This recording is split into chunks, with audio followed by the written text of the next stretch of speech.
I'm excited about this planter. I guess we'll see how it turns out. Hopefully it all works.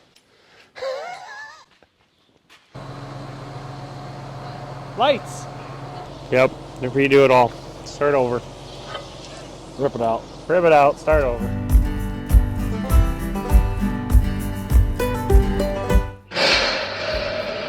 We got the planter in here.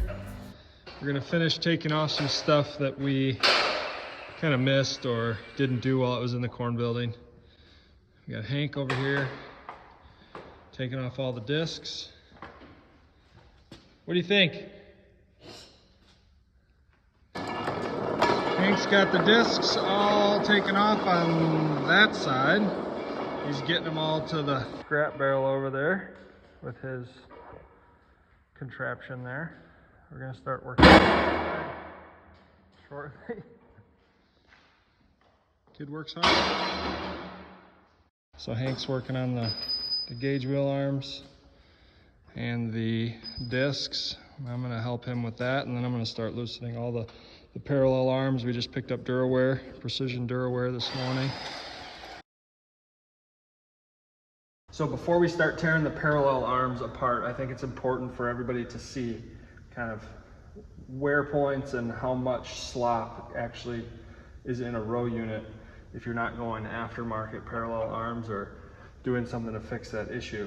So all these bolts are tight, so that's not for camera, but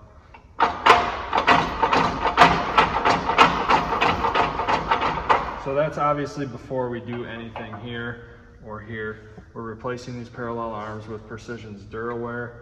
So we've gone a different route in previous years, but we're gonna give that a try. Pretty excited about that.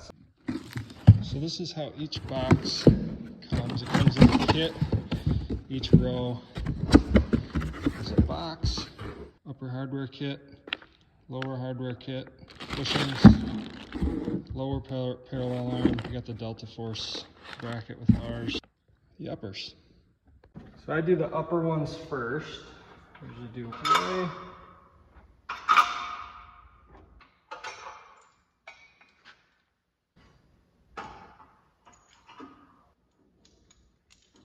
Show you guys how tight they are once I'm done.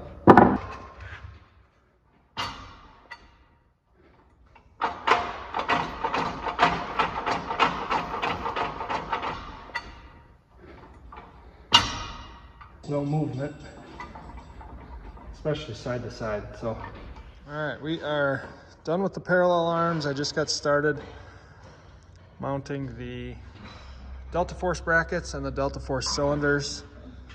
So that's what we're kind of doing today. Ryan's getting the hosing system.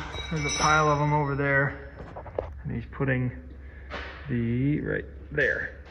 Those on. So he's got to take all of them apart and replace the outside rubber with the twister style.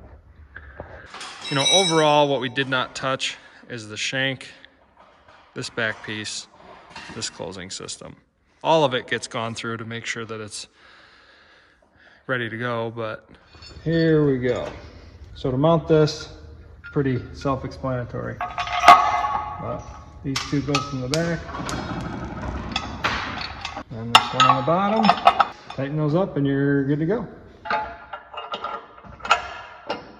Today we're doing seed tube guards. So it's something that sometimes gets overlooked, I feel like, and it's relatively cheap and inexpensive to replace. We'll be doing frogs for your depth control on your gauge wheels. They get worn out. It seems like the bolts wear out faster than what everything else does. So yeah, that's where we're going today. As you can see, we have attached our seed tube guards and our new frogs and bolts. Next step in the process is we're attaching new seed firmers. So we went with Keaton Quick Attach from Precision. So I'll show you how we go through these.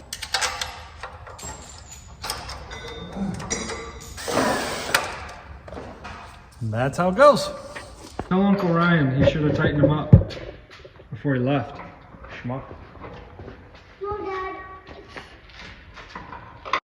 Now I'm installing all the DeltaForce hoses in between every row. All right, so now I'll go through and I'll tighten all those, and we have to put in a T somewhere on one of these rows.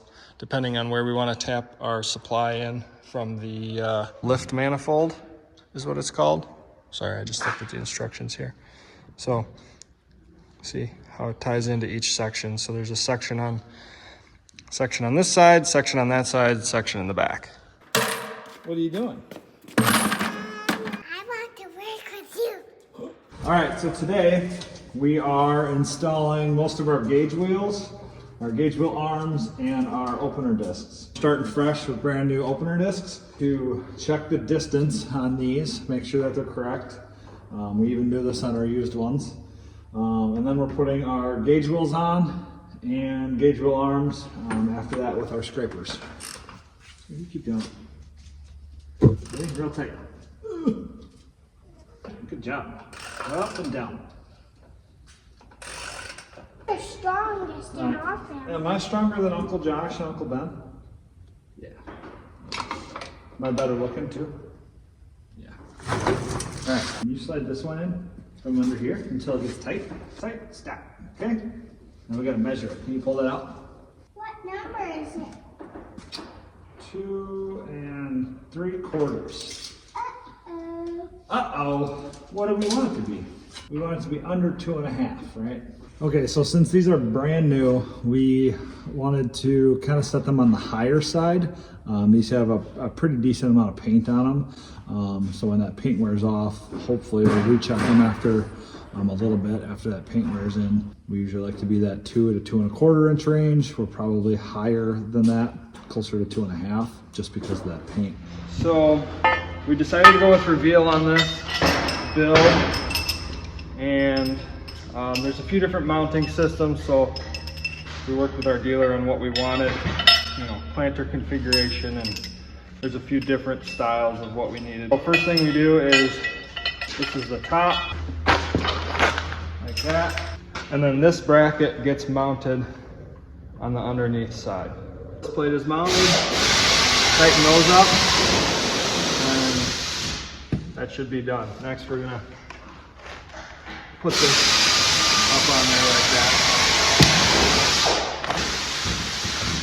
All that needs to be added after this is the depth wheel and the tine wheels on each side.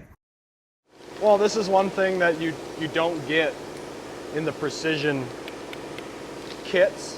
Everything's pretty well complete. Because these hoses need to be custom length, you have to make them. So if you don't have a hose maker, then you have to have it done. Nice! What you doing, Joe? Mounting the new Gen 3. What did you have before? Gen 2. So pretty big change. Bigger monitor. It has a DBM. He says he has no idea what he's doing. I have no idea what I'm doing. Do you have to go to a training? Oops. For this? I already did. Yep. Okay. We haven't shared yet that you are going to be manning this planter. That is correct.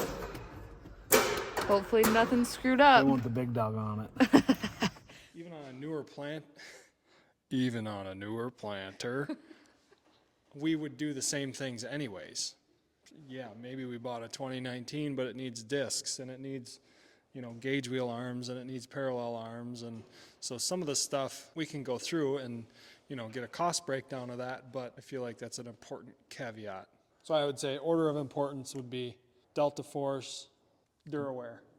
I think the parallel arms are important. We'll see on the reveal. I think we're gonna, from what we've seen as far as testing and yield results and stuff like that, I think the reveal is going to be a big deal.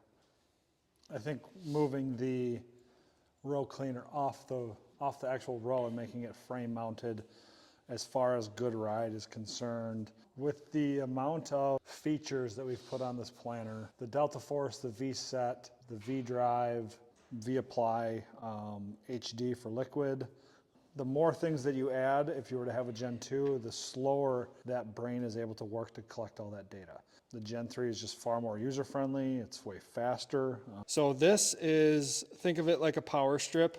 Your row harness plugs into this, and then you can plug in everything after that, right? So the V drive gets plugged into that. You can plug your, V drive, speed tube, V drive insecticide. If you had furrow force, and you could just keep adding things. Your V apply liquid gets plugged into here. This is the brains of every row. So every row gets one of these. Every row gets one of these. Once I have this, all I have to do is buy the V set or buy the V drive insecticide, and a can harness plugs right in. We don't have to update the wiring. We don't have to do anything like that. Pretty simple. Smash, smash, smash. It's gonna clip. Can we run them to the back? Like, The worst that could happen, clip you have it to off. replace this airline. Where did I put that pin?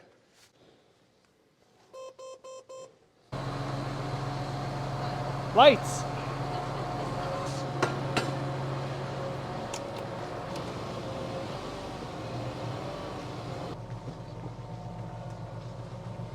For me, since I didn't do the install, it's the easiest thing to come in and figure out where everything is. How bad we screwed up. I don't know how bad you screwed up, just figure out where the heck everything is.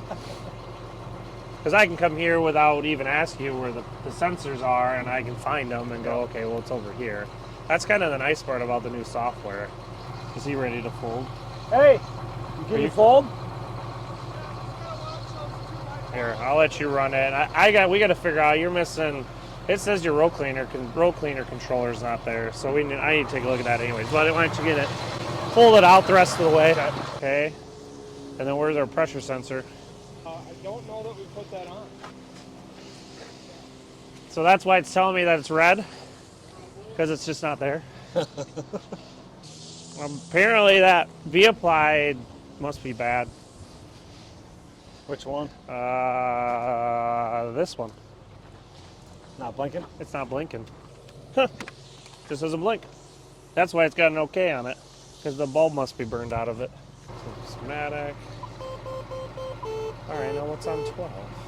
Making this so easy, I don't even have to update the display. Have you weighed any product yet to put in your cal? Zip ties. Where would we be without them? Rip it out, start over. Why don't we run the Delta first, and then while we're doing measurements, they could be pinning cylinders. Okay. That work? So we're gonna run a DeltaForce health check, which is gonna take those DeltaForce cylinders and run them up and down, air purge test, because all these lines, every hydraulic line is filled with air currently. I'm just checking for leaks. It's a miracle if you can do one of these and not have a leak, so. Especially if you got multiple people helping. We had Harper, we had Hank, we had Mary Pat, plus us four. It happens at our shop too, so it's Okay, good. back to All it. right, let's try it again. Yeah, why would you want it down for any reason? Some guys do, but then you just create too much of a, you know, Yeah. of that furrow, and then if you get, I mean, I don't know about you guys, but the wind blows like every day, and it'll just blow all that residue back in, and it's See how they're all going down? a mess. All right, so let's go through.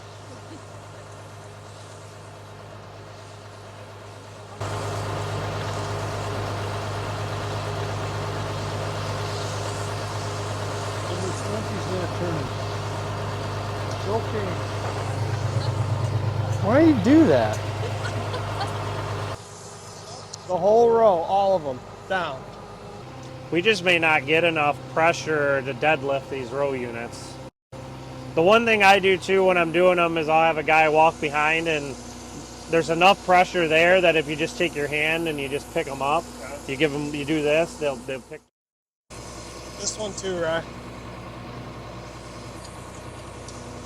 There's too much weight, and I think the parallel arms are just a little bit too tight, so it doesn't have enough oomph to lift the whole row unit like it's supposed to go through the test.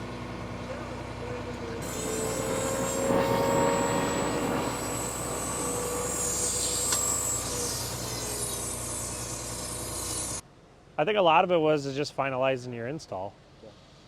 Really, just going through and setting up all the SRMs and where everything's located, and getting the screen green was number one, really. And then after that, we just did the health checks on the DeltaForce and fixed the leak. And then ran all the health checks and made sure they all worked. Checked the row cleaners, made sure they didn't leak, which we got a little leak somewhere, but could be in the tank. So just going through everything and make sure it's ready to go.